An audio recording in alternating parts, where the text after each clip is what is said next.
Bienvenidos a otro capítulo más de Operación Crimen. Hoy vamos a trabajar desde la victimología un caso más de feminicidio, algo que parece nunca acabar en nuestro país, con muchas características, algunas comunes con otros feminicidios y otras diferenciadoras.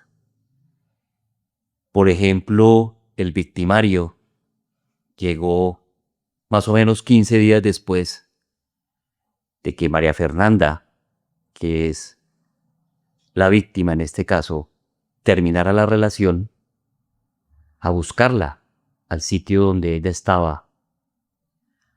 Ascendió más o menos 3 pisos, al parecer utilizando la casa vecina, se mete por una ventana, forcejea con la víctima y la termina ultimando con arma de fuego. Pero más que los detalles de los hechos que ustedes seguramente podrán en las noticias consultar o ya son de su conocimiento, es conocer quién era María Fernanda. Y para eso, pues hemos invitado hoy a la mamá de María Fernanda, a Sandra Torres, madre de María Fernanda Agudelo Torres, como se llamaba la víctima, una joven de 26 años, madre de un menor de 7 años, no hijo de su agresor. Señora Sandra, bienvenida a Operación Crimen. Muchas gracias para usted y para todos los que nos escuchan en este día. Gracias por darme la oportunidad y el espacio. Claro que sí. Quisiera para comenzar que nos contara quién era precisamente María Fernanda. ¿Cómo la definía usted? Yo definí a mi hija María Fernanda como una mujer muy emprendedora, muy luchadora, muy alegre, muy amable. Amaba mucho a los niños, le dolía mucho esas noticias también que salían sobre todo lo que les pasaba a los niños. Eso la conmovía mucho a ella. Era una excelente mamá, una Ujú. excelente hija, nos complementábamos mucho, teníamos muy buena relación. ¿Cuántos hijos tuvo usted, doña Sandra? 3. ¿Y ella qué lugar ocupaba entre sus hijos? La mitad, ella era la de la mitad. Ujú. ¿A qué se dedicaba María Fernanda? ¿Qué hacía?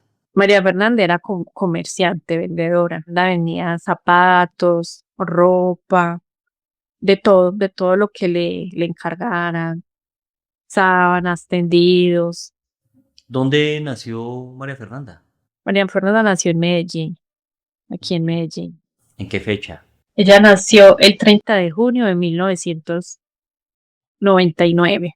Ok, bueno, ella tiene a su hijo, el hijo de ella, su nieto, que al momento lamentable de los hechos contaba apenas con 7 años de edad, que no era, según lo que sabemos, hijo de su agresor, de una relación que tuvo anteriormente. ¿Cuántas relaciones de pareja tuvo María Fernanda? María Fernanda tuvo 2 relaciones de pareja, con el papá del niño y con el que le quitó la vida. Ok. ¿Con el papá del niño ella llegó a convivir? Ella llegó a convivir, sí, ¿Cuánto tiempo? 9 meses. Ujú. ¿Y por qué razón dejaron de convivir? Ella se aburrió allá en la casa de él, como que lo vio como, o sea, le vio algo como infidelidad, le descubrió alguna infidelidad, entonces se quiso volver para la casa. Ella estaba en embarazo, ella pasó todo el embarazo allá, en la casa de él. Ok. ¿Y el papá del niño respondió económicamente por el niño? Sí, mientras que estuvieron juntos, sí. Ya luego cuando se separaron, no. Ok. ¿Cómo conoce María Fernanda a este individuo que tenía el alias de Chacho, Carlos Fernández Oquendo. Tengo entendido que es el nombre. Carlos, Carlos Carlos Mario Mario. Fernández. Ok, ¿cómo lo conoce? Ella lo conoce como en la calle. Sale a la esquina y él pasa y la empieza como a vacilar, como a pretender. ¿Qué hacía? Dijo que lo conoció. ¿Y qué hacía este individuo Carlos Mario? ¿A qué se dedicaba? Era socio, trabajaba en una chatarrería. ¿Qué diferencia de edad había entre ellos dos? 19 años, ella tenía 26 y él tiene 45 años. Bastante la diferencia de edades. Sí, ellos convivieron juntos. Convivieron juntos. ¿Durante cuánto tiempo? 2 años. Durante esos 2 años de convivencia, señora Sandra, usted se enteró o pudo enterarse en algún momento de malos tratos que había al interior de la casa, de alguna situación amenazante, incómoda que estuviera viviendo su hija. Sí, ella me llegó a decir varias veces que la llegó a maltratar y yo varias veces pues la aconsejé que se alejara de él. Esas varias veces, más o menos, ¿cuántas veces fueron? No, muchas, o sea, que ella me haya contado, gravedad, gravedad, 2, pero ya ella no me contaba, pero ella llegaba aquí con sus maletas y pues yo ya le decía que lo dejara, que él estaba muy viejo para ella, que ella era muy linda, que se valorara, que pensara en el niño. Inclusive ya ellos venían mucho, ellos todos los días venían. Inclusive el último año pues trabajábamos juntas, entonces todo el tiempo nos veíamos. Y yo veía algo en él como una obsesión con ella, porque ellos venían y ella pues se quedaba acá y él salía. Y al rato él volvía y entraba y él me decía, ¿y dónde está Mafe? ¿Dónde está María Fernanda? Y yo, está en el baño. Y él iba y se le metía al baño. Entonces yo eso lo veía tan raro. Y yo le dije algún día que él estaba obsesionado con ella. Entonces ella me dijo que era que los hombres que yo había tenido en mi vida no me habían querido. O sea, ella se sentía muy querida y muy amada por él. Pero yo lo veía como una obsesión. Ok, muy bien. Y en esas 2 ocasiones que usted recuerda que ella le contó algo grave en relación con posibles agresiones que vivió, ¿qué fue concretamente lo que le contó? Una vez me contó que la hizo arrodillar y le sacó una navaja y la hizo arrodillar. Y que ella gritaba, se le logró soltar y que ellos vivían en una unidad y ella subía y bajaba como que las escalas porque las unidades son cerradas. Entonces no podía salir de la unidad. Entonces ya como que los vecinos llamaron a la policía. Esa fue la primera vez. Y la segunda también como que le pasó lo mismo y sí, fue la policía, se lo llevaron para la estación, allá lo dejaron a él y a ella pues la dejaron venir. Tenía un ojito rojo, con un raspón acá en la carita. Eso tenía ese día. Ajá. Muchos detalles sobre lo que le hacía en el momento que la violentaba, pero en la denuncia ni tampoco yo sabía lo de la denuncia, ¿cierto? Sé que fueron a la estación, ella me llamó en la estación llorando y bueno, ya pues cuando ella murió yo encontré la denuncia y en la denuncia le pregunta qué le decía cuando la estaba golpeando y decía que la iba a matar, o sea, constantemente le decía que la iba a matar. Tengo entendido, señora Sandra, que ellos residían en Robledo, ¿sí? Sí, ellos vivían en Robledo, Y usted reside en el barrio Santander. era el barrio Santander. Cuando había esas situaciones de conflicto, ¿ella venía a quedarse ahí en su casa o qué era lo que ocurría? Sí, ella se quedaba aquí en mi casa. Ujú. Entonces yo ya pues ya la regañaba, la aconsejaba, le decía pues que era la hora pues para dejarlo, que él estaba muy viejo para ella se merecía otras cosas mejores, que pensara en el niño. Sí, yo la acogía aquí en mi casa. Ella siempre venía donde mí, porque ella sentía que aquí estaba protegida. Y cuando usted le daba esos consejos, señora Sandra, ¿ella qué le respondía? ¿Qué le decía ante esos consejos que usted le daba? Ella se quedaba callada. Ella se quedaba callada, entonces yo al ella quedarse callada, yo pensaba, pues la idea de ella es como volver con él, o sea, porque ella se quedaba callada. Ella no me decía si amaba o no amaba, se quedaba callada, no me respondía nada. Él venía a buscarla después de esas situaciones ahí a la casa suya. Y él venía y la buscaba, pues hubo, como fueron tantas veces y siempre hubo, fue mucho tiempo, ciertas ocasiones, pues yo le decía: "Ah, entonces él aquí que no vuelva a entrar para evitar problemas, ¿cierto?". Y hubo cierto tiempo que él no entró, ya volvió como con confianza y empezó a volver a entrar y pues yo con tal de no dejar, de alejar a mi hija, dejaba pues que él de entrara. ¿Él le daba alguna justificación de por qué volvía por ella, de qué era lo que pasaba? Él me decía que porque yo le dije pues que hiciera el favor y la respetara, que él no era el papá de ella para pegarle, que él no era socio mío, que yo era la que la había criado, que pues que esa falta de respeto. Entonces ya él me decía que es que ella era muy grosera y entonces él se mostraba como si él fuera la víctima, Sí. como si él fuera la víctima, como si ella lo manipulara y él se dejara manipular. O sea, mientras que yo estaba, se mostraba así, pero cuando ellos dos estaban solos, él ya mostraba su otra personalidad o su otra cara.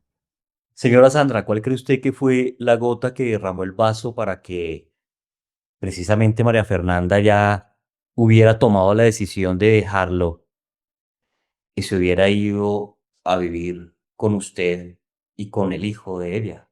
Yo creo que fueron ya muchas veces donde él le prometía que iba a cambiar y a cambiar y sí hubo como un tiempo que cambió, pero ya luego volvió a empezar lo mismo, lo mismo. Yo creo que lo que hizo que ella tomara esa decisión fue que ella le descubrió como que estaba enamorando a otra niña de por acá mismo del barrio. Ujú. Entonces esto como que la puso muy triste, la desilusionó mucho y por eso ella tomó esa decisión. Y yo creo pues que él al sentirse que la había perdido, de pronto por eso hizo eso. En esos 15 días antes de los hechos fatales, Carlos Mario fue a buscar a su hija a la casa, fue a pedirle perdón, fue a rogarle que volvieran. ¿Pasó algo como eso? Sí, sí. Como le cuento, nosotros trabajábamos afuera, él iba, él, él iba y se le arrimaba, le hablaba, le conversaba. Pues me imagino que le decía que volvieran, que fuera a la casa, porque yo sí le decía que vino a decirle, que volviera, que me fuera ya con él. Mamá, yo no quiero volver con él. Eso era lo que ella me decía. Y sí, también llegó a entrar aquí a la casa, como que hablaba con ella, y le insistía que se fueran, que cogiera la ropa y se fueran otra vez. Y ella pues como muy decidida que no. ¿Qué recuerda usted de lo que ocurrió el día de los hechos? Eso fue un 10 de octubre del año pasado, ¿verdad? Sí, pues yo recuerdo que era un día, era medianoche. Aquí en el tercer piso hay un lado que no tiene como luz, estaba muy oscuro, estaba lloviendo, estaba sola las calles estaban solas. Eh, ese día antes de que sucediera eso, trabajamos y cayó un aguacero muy fuerte. Yo veía que ella miraba hacia el cielo, así como con la mirada perdida. Sería porque estaba lloviendo, nos mojamos. Ya llegamos aquí, nos cambiamos. No, es algo muy duro y muy triste. Recuerdo que fue muy difícil esa situación para mí porque cuando yo llegué ella ya estaba tirada en el suelo, todos los tiros fueron en la cabeza. Eh, no lloré, no grité porque el niño estaba acostado en el cuarto. Le pedí a las personas que se acercaron pues que no gritaran, que no lloraran, para que el niño no se enterara, ¿cierto? Porque el niño no asimiló lo que pasó, no asimiló lo que pasó. Entonces es algo muy difícil de entender. Y ese día una situación muy dura porque yo quería expresar todos mis sentimientos y me hice valiente por el niño. Perdóneme, esos hechos ocurrieron precisamente en su casa, en donde usted está en este momento, ¿cierto? ¿Usted se encontraba cerca o usted no estaba en la casa? No, yo estaba enseguida. Yo sí vivo acá, pero yo estaba enseguida. Yo la dejé durmiendo, pues, estaban durmiendo. O sea, es algo muy triste que uno esté durmiendo y lo mate. ¿Él trepa los 3 pisos o busca la manera de ingresar por donde estaba el cuarto de su hija, donde estaba ella durmiendo? Sí, aquí arriba hay dos habitaciones. ¿Usted me las puede La mostrar? pared. Sí, sí, sí le queda. Ya se la muestro, mira. No sé si esta es ella, esta es su habitación. Eh, no, está igual desde que ella la dejó. Sí. Esta es su habitación, estas son sus cosas. Todo está igual desde que ella no estaba en la habitación de ella. Ella estaba en esta habitación, en la habitación del niño.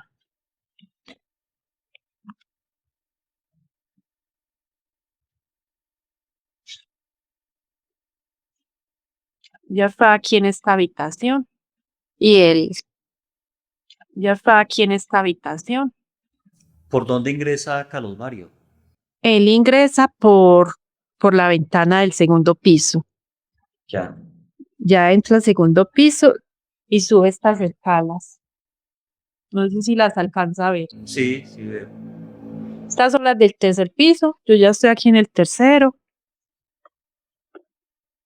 Aquí, aquí cae mi hija. Esta es la habitación de ella, pero ella no se encontraba en esta, se encontraba en la otra. Este individuo la agrede, le quita la vida, huye y tenemos entendido que todavía está prófugo de la justicia. Sí, él está prófugo de la justicia.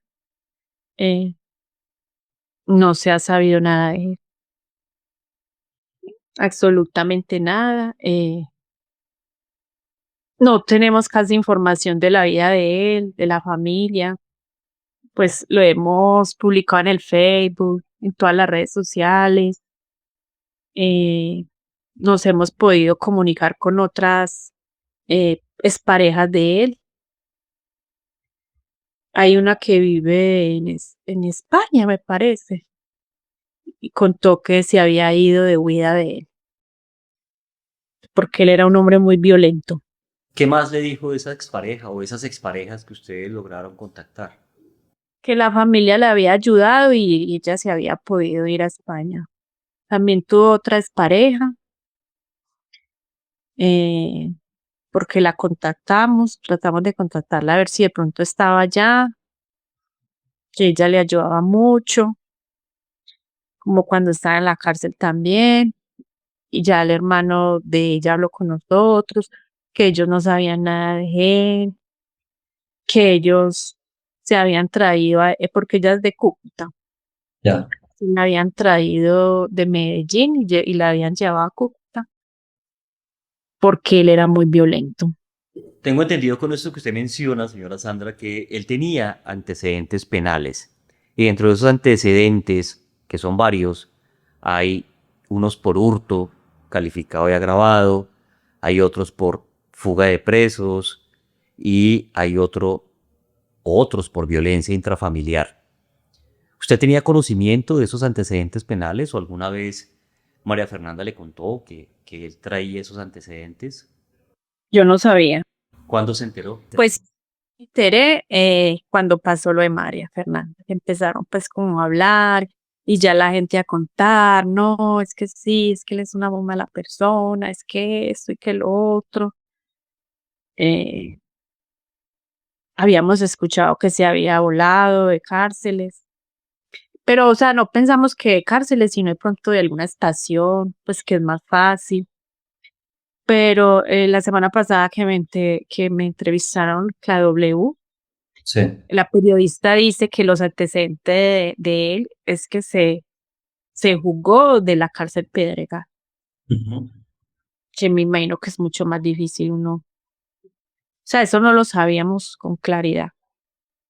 Entonces, a medida que pasa el tiempo, se van descubriendo cosas nuevas.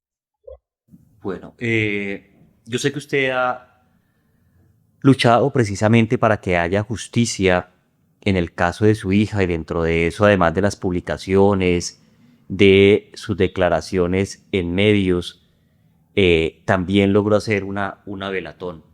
Pero ¿qué le han dicho las autoridades en relación con la investigación? No me dicen nada, no me dicen, nunca me han llamado a darme alguna información. Sí.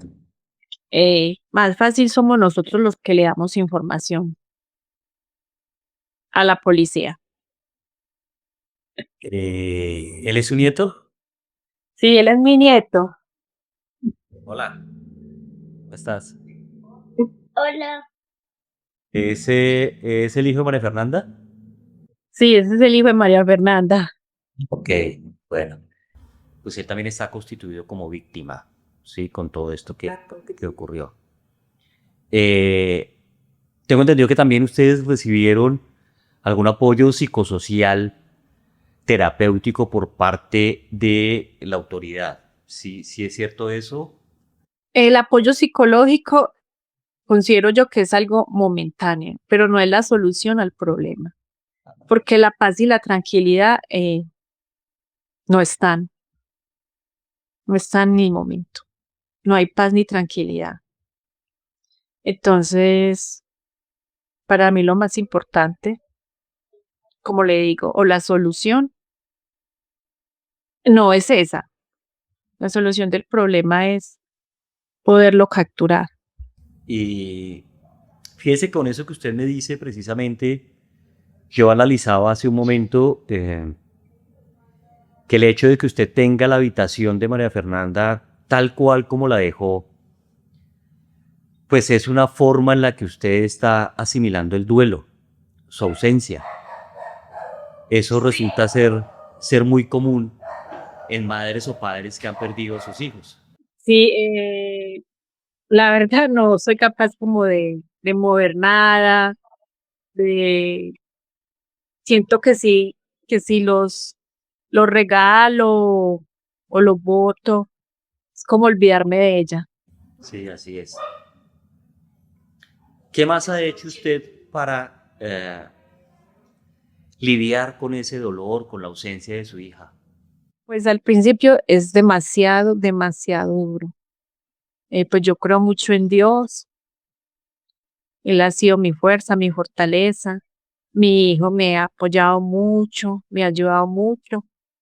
Ha estado muy pendiente de mí y del niño, porque yo los fines de semana trabajo. Yo trabajaba todos los días con ella, pero ya dejé de trabajar en semana para poder estar todo el tiempo con él. Pero los fines de semana sí trabajo. Entonces él es el que cuida al niño. Eh, La otra mamita también ha estado muy pendiente. El papá, me han ayudado mucho. Pero la fuerza interior y la que Dios le da a uno es la que me ha hecho más poder llevar este dolor. ¿El niño cómo ha asimilado la situación, la ausencia de la mamá? El niño se nota muy normal, ¿cierto? Como yo lo conocía, se nota muy normal el niño, pero yo siento que él tiene mucho miedo de perderme a mí. Ujú. O sea, no, yo me le pierdo un momentico y él es, mamita, ¿dónde estás? ¿Qué estás haciendo? Entonces, me imagino que eso también es duro para él. Claro. Yo quiero, señora Sandra, con todo lo que usted nos ha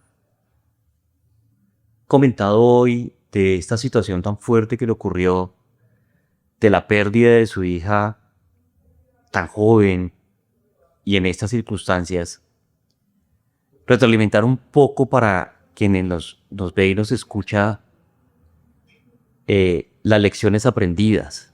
Y entre esas lecciones aprendidas, que nos demos cuenta, por favor, a tiempo de esos banderines rojos, de esas señales que de pronto usted con su experiencia, con su sabiduría, pudo detectar y que trató de la mejor manera, desde el amor, desde la postura como mamá, de hacerle entender precisamente a María Fernanda.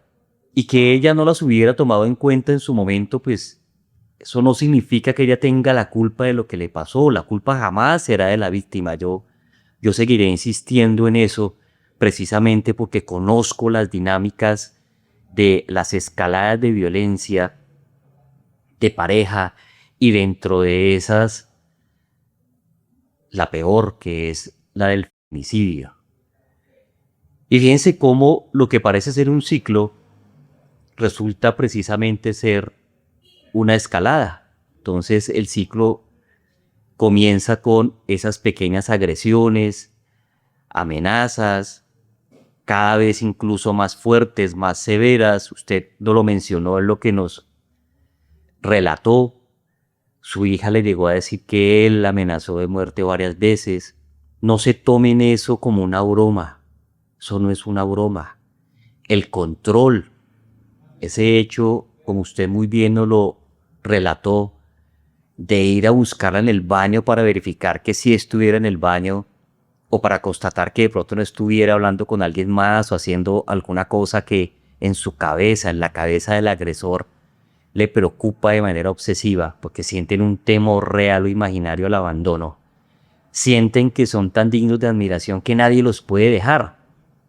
Por eso fíjese que las agresiones por lo general fatales en los feminicidios ocurren precisamente después de que la víctima toma la decisión de dejar al victimario. Y aquí, lamentablemente, las medidas de protección son un saludo a la bandera o un papel que se queda en letra muerta. Porque acá lo que tiene que hacer esa víctima en riesgo, y digo en riesgo de la cima de la violencia de género, que es el feminicidio, es tener medidas de autoprotección. Y en esto quiero mandar un mensaje a quienes nos ven, nos escuchan, a quienes escriben en este canal, a quienes nos dan sus valiosos comentarios, y es, ojo, la mejor medida de protección es la autoprotección. Ojalá váyanse a un sitio que el agresor no conozca. Eviten las rutinas, porque ellos saben muy bien sus rutinas. Por eso van, las buscan, insisten, y cada rechazo que usted le dé aumenta la ira de ese agresor. Y en su distorsión, porque como hemos hablado tiene mucha distorsión cognitiva, pues no le va a importar matarla. Lo planea como lo planeó él. Fíjense cómo planeó que fuera de noche, cómo ingresar precisamente a la vivienda, cómo tenía ubicada seguramente ese ingreso, por dónde, cuál era la habitación de la víctima, el arma que ya llevaba previamente y todo lo que llegó a hacer. Estos no son sujetos locos, son sujetos perversos, son sujetos que no aceptan un no como respuesta, que no conciben que una relación terminó, que no aceptan que los dejen precisamente porque son malos hombres, malas parejas, maltratadores, maltratadores sistemáticos. Todos, todos, usted me puede preguntar a mí que le haga el análisis de cualquiera de los miles de feminicidios que hemos tenido en Colombia. Todos tienen antecedentes de escalada en violencia, que empezó como violencia psicológica, pasó a ser violencia física, sexual, económica, todos los tipos de violencia hasta llegar al tope de la cima, el feminicidio. Señora Sandra, usted nos ha dicho hoy que básicamente quiere justicia, y dentro de esa justicia pues es que se ubique, que se capture precisamente al responsable. ¿Qué mensaje quisiera a través de este canal enviarle usted a las autoridades, a toda esta gente a la que usted ha tocado la puerta para que precisamente dentro de la perspectiva jurídica, penal, haya justicia? Bueno, primero darles un mensaje a todas las mujeres, que los golpes no son amor. Uno cree y piensa que eso solo pasa en otras partes, a otras personas, ¿no? Eso es allá en ese barrio, eso es allá en esa ciudad, eso es allá en ese país. Uno nunca cree que eso le va a pasar a uno. No, eso no le pasa a uno por la mente.